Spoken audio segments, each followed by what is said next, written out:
How did Slovenia and Croatia leave Yugoslavia? In 1990, the collapse of Yugoslavia's League of Communists left each republic fending for itself, organizing its first multi-party elections. Slovenia and Croatia elected non-communist leaders, pushing for independence, all while the Yugoslav People's Army, led by men who wanted to maintain Yugoslavia, began to seize their weapons. The People's Army, although officially representing Yugoslavia, had become a Serbian-dominated institution, closely aligned with Serbia's president Slobodan Milosevic. Milosevic wanted to maintain Yugoslavia and threatened leaders of other republics if they called for confederation. Croatia's new president, Franjo Tuđman of the Croatian Democratic Union, ran on a nationalist and secessionist platform. Tuđman's rhetoric and increased use of the Croatian savnica or checkerboard worried the republic's Serbian minority, reminding them of the brutality of the ultranationalist Ustaše during World War II. In August, Croatian Serbs held an illegal referendum calling for autonomy, passing with nearly 100% of the vote. Under support from Milosevic, they began sabotaging roads and blocking Croat authorities, who had been thoroughly disarmed by the People's Army. Croatia and Slovenia's leaders met with Milosevic to try and discuss confederation, but it went nowhere.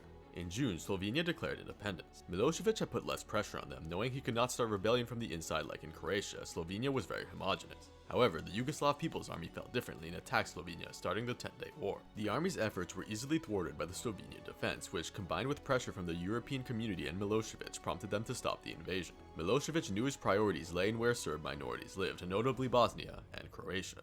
4 months later, Croatia declared independence, with Serbia retaliating immediately, launching attacks with the Yugoslav People's Army and militias, the most infamous being the Tigers, led by Arkan, a former mobster hired by the Serbian government. Croatian defense forces, mostly militias, were rapidly overrun, still lightly armed without a proper army. Initially, Serbian forces committed many war crimes, including massacres at Vukovar and Ovčara, but the Croats retaliated with many of their own. By late 1991, 30% of Croatia was occupied by the Serbs, who proclaimed the Republic of Serbian Krajina. Foreign governments did little, although many European states gave legitimacy to the defenders' cause by acknowledging Slovenia and Croatia's independence. The United Nations also deployed UN Pro-4, peacekeeping forces intended to mitigate civilian violence and organize ceasefire negotiations, one of which was agreed upon in early 1992. The war resumed a year later, with the Croats rejuvenated and ready to fight back. They had organized a general mobilization in late 1991, were supported by Western European fighters, and had seized weapons from the Yugoslav People's Army. They launched major offensives in the Zadar area and another northeast called Operation Medak Pocket, gaining ground but also showcasing the horrific war crimes against Serbian Croats to the world. By 1995, the Croatian army was in full swing, launching Operations Flash and Storm, recapturing most of the occupied territories, all while the Serb population, both military and civilian, fled or were forcefully removed. Around 200,000 Croatian Serbs went to Serb-occupied Bosnia and Herzegovina, or what remained of Yugoslavia.